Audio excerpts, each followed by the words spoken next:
ओम शांति। 27 अप्रैल 2026।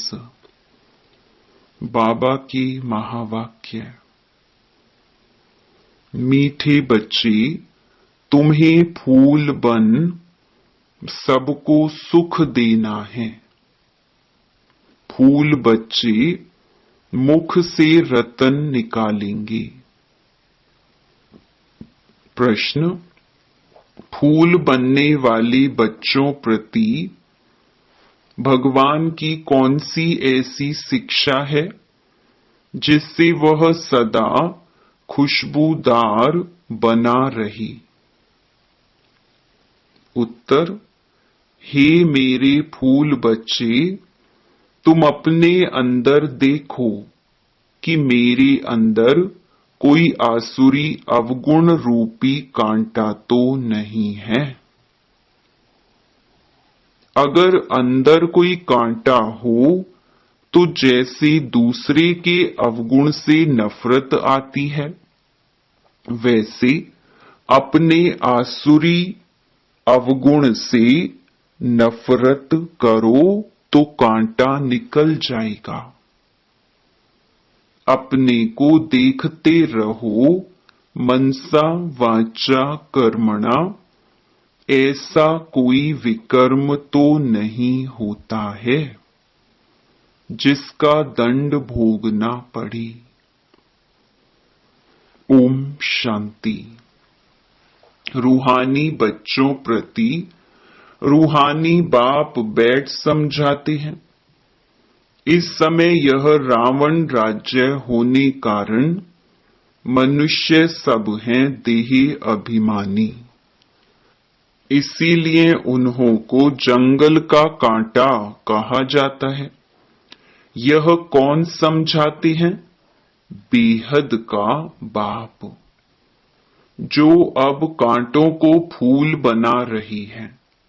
कहां कहां माया ऐसी है जो फूल बनते बनते फट से फिर कांटा बना देती है। इसको कहा ही जाता है कांटों का जंगल। इसमें अनेक प्रकार के जानवर मिसल मनुष्य रहते हैं। है मनुष्य, परंतु एक दो में जानवरों मिसल लड़ते झगड़ते रहते हैं। घर घर में झगड़ा लगा हुआ है। विषय सागर में ही सब पड़े हैं। यह सारी दुनिया बड़ा भारी विष का सागर है, जिसमें मनुष्य गोते खा रहे हैं। इसको ही पतित भ्रष्टाचारी दुनिया कहा जाता है।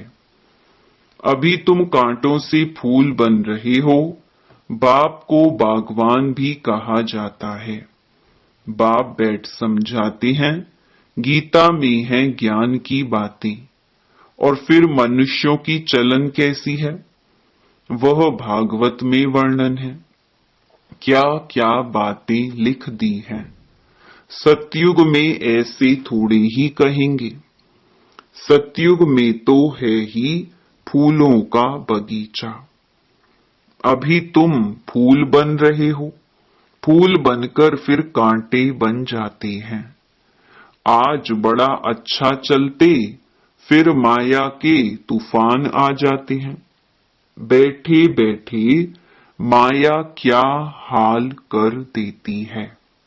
बाप कहते रहते हैं, हम तुमको विश्व का मालिक बनाते हैं। भारतवासियों को कहते हैं, तुम विश्व के मालिक थे। कल की बात है, लक्ष्मी नारायण का राज्य था। हीरे जवाहरातों के महल थे। उनको कहते ही हैं गार्डन ऑफ अल्लाह। जंगल यहाँ है, फिर बगीचा भी यहाँ होगा ना।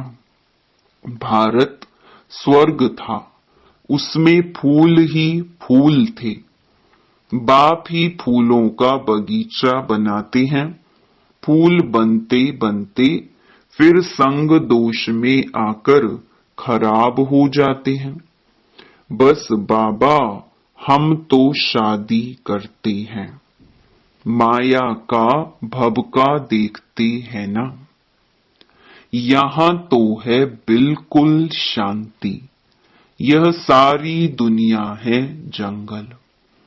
जंगल को जरूर आग लगेगी तो जंगल में रहने वाले भी खत्म होंगे ना।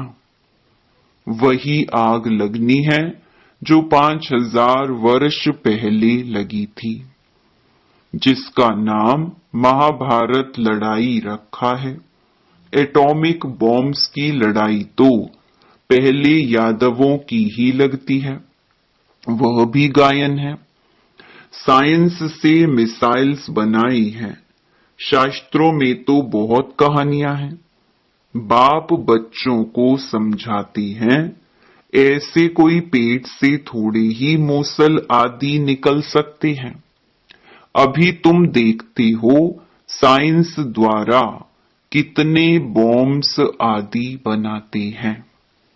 सिर्फ 2 बॉम्ब ही लगाएं तो कितने शहर खत्म हो गए, कितने आदमी मरे, लाखों मरे होंगे। अब इस इतने बड़े जंगल में करोड़ों मनुष्य रहते हैं, इनको आग लगनी है।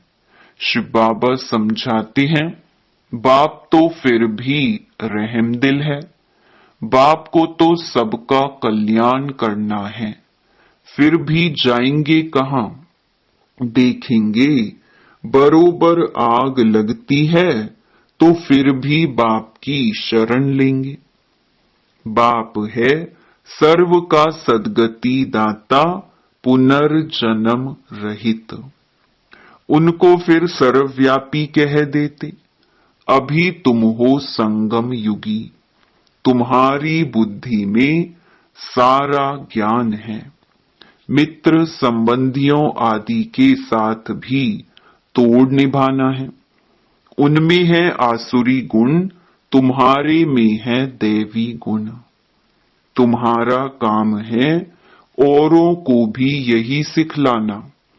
मंत्र देते रहो, प्रदर्शनी द्वारा तुम कितना समझाते हो। भारतवासियों के 84 जन्म पूरे हुए हैं। अब बाप आए हैं मनुष्य से देवता बनाने, अर्थात नरकवासी मनुष्यों को स्वर्गवासी बनाते हैं। देवता स्वर्ग में रहते हैं। अभी अपने को आसुरी गुणों से नफरत आती है। अपने को देखा जाता है हम देवी गुण वाले बने हैं। हमारे में कोई अवगुण तो नहीं है। मनसा वाचा कर्मणा, हमने कोई ऐसा कर्म तो नहीं किया जो आसुरी काम हो। हम कांटों को फूल बनाने का धंधा करते हैं व नहीं। बाबा है बागवान और तुम ब्रह्मा कुमार कुमारियां हो माली। किस्म किस्म के माली भी होते हैं। कोई तो अनाड़ी हैं जो किसको आप समान नहीं बना सकते। प्रदर्शनी में बागवान तो नहीं जाएंगे, माली जाएंगे। यह माली भी शिव बाबा के साथ है, इसीलिए यह भी नहीं जा सकता। तुम माली जाते हो सर्विस करने के लिए, अच्छे अच्छे मालियों को ही बुलाते हैं। बाबा भी कहते हैं अनाड़ियों को ना बुलाओ। बाबा नाम नहीं बतलाते हैं। 3rd क्लास माली भी है ना। बागवान प्यार उनको करेंगे जो अच्छे अच्छे फूल बनाकर दिखाएंगे। उस पर बागवान खुश भी होगा। मुख से सदैव रतन ही निकालते रहते हैं। कोई रतन के बदले पत्थर निकालेंगे तो बाबा क्या कहेंगे। शिव पर अक के फूल भी चढ़ाते हैं ना, तो कोई ऐसे भी चढ़ते हैं ना। चलन तो देखो कैसी है। कांटे भी चढ़ते हैं, चढ़कर फिर जंगल में चले जाते हैं। सतो प्रधान बनने बदले और ही तमो प्रधान बनते जाते हैं। उनकी फिर क्या गति होती है? बाप कहती हैं, मैं एक तो निष्कामी हूं और दूसरा पर उपकारी हूं। पर उपकार करता हूं भारतवासियों पर, जो हमारी ग्लानि करते हैं। बाप कहती हैं, मैं इस समय ही आकर स्वर्ग की स्थापना करता हूं। किसको कहो स्वर्ग चलो, तो कहते स्वर्ग में तो हम यहां हैं ना। अरे स्वर्ग होता है सतयुग में, कलयुग में फिर स्वर्ग कहां से आया? कलयुग को कहा ही जाता है नरक। पुरानी तमो प्रधान दुनिया है।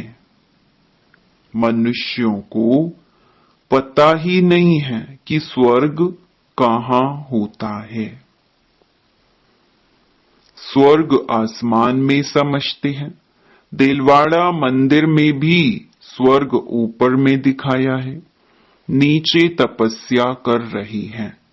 तो मनुष्य भी इसीलिए कह देते फलाना स्वर्ग पधारा। स्वर्ग कहां है? सबके लिए कह देते स्वर्गवासी हुआ। यह है ही विषय सागर। क्षीर सागर विष्णुपुरी को कहा जाता है। उन्होंने फिर पूजा के लिए एक बड़ा तालाब बनाया है, उसमें विष्णु को बिठाया है। अभी तुम बच्चे स्वर्ग में जाने की तैयारी कर रहे हो, जहां दूध की नदियां होंगी। अभी तुम बच्चे फूल बनते जाओ। ऐसी कोई चलन कभी नहीं चलनी है जो कोई कहे यह तो कांटा है।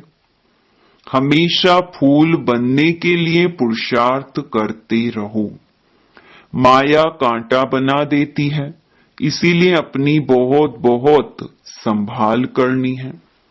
बाप कहते हैं, गृहस्थ व्यवहार में रहते कमल फूल समान पवित्र बनना है।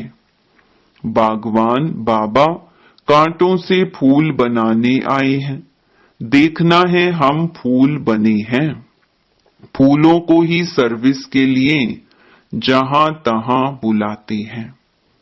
बाबा गुलाब का फूल भेजो, दिखाई तो पड़ता है ना कौन कौन सा फूल है। बाप कहते हैं, मैं आता ही हूं तुमको राजयोग सिखलाने। यह है ही सत्य नारायण की कथा। सत्य प्रजा की नहीं है। राजा रानी बनेंगे तो प्रजा भी अंडरस्टूड बनेगी। अभी तुम समझते हो राजा रानी तथा प्रजा कैसे नंबरवार बनती है। गरीब जिनके पास 2-5 रुपया भी नहीं बचता है, वह क्या देंगे? उनको भी उतना मिलता है जितना 1000 देने वाले को मिलता है। सबसे ज्यादा भारत गरीब है। किसको भी याद नहीं है कि हम भारतवासी स्वर्गवासी थे। देवताओं की महिमा भी गाते हैं, परंतु समझ नहीं सकते। जैसे मेंढक ट्रा ट्रा करते हैं, बुलबुल आवाज कितना मीठा करती है, अर्थ कुछ नहीं। आजकल गीता सुनाने वाले कितने हैं, माताएं भी निकली हैं। गीता से कौन सा धर्म स्थापन हुआ, यह कुछ भी नहीं जानते हैं। थोड़ी रिद्धि सिद्धि कोई ने दिखाई तो बस समझेंगे यह भगवान है। गाते हैं पतित पावन, तो पतित है ना। बाप कहते हैं, विकार में जाना यह नंबर 1 पतित पना है। यह सारी दुनिया पतित है। सब पुकारते हैं, हे पतित पावन आओ। अब उनको आना है व गंगा स्नान करने से पावन बनना है। बाप को मनुष्य से देवता बनाने के लिए कितनी मेहनत करनी पड़ती है। बाप कहते हैं, मुझे याद करो तो तुम कांटे से फूल बन जाएंगे। मुख से कभी पत्थर नहीं निकालो, फूल बनो। यह भी पढ़ाई है ना। चलते चलते ग्रहचारी बैठ जाती है तो फेल हो जाते हैं, होपफुल से होपलेस हो जाते हैं। फिर कहते हैं हम बाबा के पास जाएं। इंद्र की सभा में गंदे थोड़े ही आ सकते हैं। यह इंद्र सभा है ना। ब्राह्मणी जो ले आती है उस पर भी बड़ी जवाबदारी है। विकार में गया तो ब्राह्मणी पर भी बोझ पड़ेगा, इसीलिए संभाल कर किसको ले आना चाहिए। आगे चल तुम देखेंगे साधु संत आदि सब क्यू में खड़े हो जाएंगे। भीष्म पितामह आदि का नाम तो है ना। बच्चों की बड़ी विशाल बुद्धि होनी चाहिए। तुम किसी को भी बता सकते हो भारत गार्डन ऑफ फ्लावर था, देवी देवताएं रहते थे, अभी तो कांटे बन गए हैं। तुम्हारे में 5 विकार है ना। रावण राज्य माना ही जंगल। बाप आकर कांटों को फूल बनाते हैं। ख्याल करना चाहिए, अभी हम गुलाब के फूल नहीं बने तो जन्म जन्मांतर अक के फूल ही बनेंगे। हर एक को अपना कल्याण करना है। शिव बाबा पर थोड़ी ही मेहरबानी करते हैं। मेहरबानी तो अपने पर करनी है, अब श्रीमत पर चलना है। बगीचे में कोई जाएंगे तो खुशबूदार फूलों को ही देखेंगे, अक को थोड़े ही देखेंगे। फ्लावर शो होता है ना, यह भी फ्लावर शो है। बड़ा भारी इनाम मिलता है। बहुत फर्स्ट क्लास फूल बनना है। बड़ी मीठी चलन चाहिए। क्रोधी के साथ बड़ा नम्र हो जाना चाहिए। हम श्रीमत पर पवित्र बन पवित्र दुनिया स्वर्ग का मालिक बनने चाहते हैं। युक्तियां तो बहुत होती है ना। माताओं में त्रिया चरित्र बहुत होते हैं। चतुराई से पवित्रता में रहने के लिए पुरुषार्थ करना है। तुम कह सकती हो कि भगवानुवाच काम महाशत्रु है। पवित्र बनो तो सतो प्रधान बन जाएंगे। तो क्या हम भगवान को नहीं माने? युक्ति से अपने को बचाना चाहिए। विश्व का मालिक बनने के लिए थोड़ा सहन किया तो क्या हुआ? अपने लिए तुम करते हो ना। वह राजाई के लिए लड़ते हैं, तुम अपने लिए सब कुछ करते हो। पुरुषार्थ करना चाहिए। बाप को भूल जाने से ही गिरते हैं, फिर शर्म आती है। देवता कैसे बनेंगे? अच्छा, मीठे मीठे सिकिलधे बच्चों प्रति मात पिता बाप दादा का याद प्यार और गुड मॉर्निंग। रूहानी बाप की रूहानी बच्चों को नमस्ते। धारणा के लिए मुख्य सार। पहला, माया की ग्रहचारी से बचने के लिए मुख से सदैव ज्ञान रतन निकालने हैं। संग दोष से अपनी संभाल रखनी है। दूसरा, खुशबूदार फूल बनने के लिए अवगुणों को निकालते जाना है। श्रीमत पर बहुत बहुत नम्र बनना है। काम महाशत्रु से कभी भी हार नहीं खानी है। युक्ति से स्वयं को बचाना है। वरदान शक्तियों को करामत के बजाय कर्तव्य समझकर प्रयोग करने वाले पूजन व गायन योग्य भव। याद द्वारा जो शक्तियों की प्राप्ति होती है, उन्हें करामत समझकर प्रयोग नहीं करना, लेकिन कर्तव्य समझकर कार्य में लगाना। उन मनुष्यों के पास रिद्धि सिद्धि की करामत होती है, लेकिन आपके पास है श्रीमत। श्रीमत से शक्तियां जरूर आती हैं, इसीलिए संकल्प से कर्तव्य सिद्ध होते हैं। संकल्प से किसको कार्य की प्रेरणा दे सकते हो, यह भी शक्ति है, लेकिन श्रीमत में जब अपनी मनमत मिक्स ना हो, तब गायन और पूजन योग्य बनेंगी। स्लोगन: किसी भी प्रकार की हलचल में दिल शिकस्त होने के बजाय बड़ी दिल वाले बनो।